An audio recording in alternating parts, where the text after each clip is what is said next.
কি আমি রিক্সা নিয়ে যাব মানে? আরে ডেলিভারি ছোট লোকটাকে তুমি এই দামি বাইকে করে নিয়ে যাবা? তুমি আমাকে একটা কথা বলো তো, এই 2 টাকার ডেলিভারি ম্যানকে কি এই বাইকের সাথে মানায়? ও আমার ফ্রেন্ডকে অপমান করতেছে। আচ্ছা তুমি ওর সাথে এইভাবে রিয়েক্ট করতেছো কেন? ও তো আমার ছোটবেলার ফ্রেন্ড, তাই না? তুমি কি ওর সাথে এইভাবে কথা বলতে পারো? আরে ওর সাথে এরকম কথা বলতে পারি না তো কিভাবে কথা বলবো? আর তুমি ওর ড্রেস আপ দেখছো? ইস, নোংরা গন্ধ আসে ওর শরীর থেকে।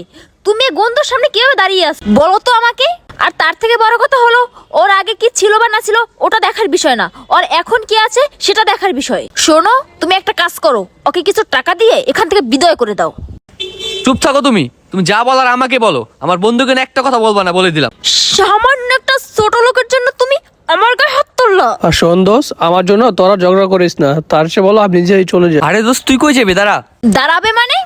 আজকে তোমার একটা ডিসিশন নিতে হবে, হয়তো তোমার এই ছোট লোক বন্ধু থাকবে, নয়তো আমি থাকবো। এখন তুমি ডিসিশন নাও, তুমি কাকে রাখবা। যেহেতু তুমি ওর জন্য আমাকে হাতে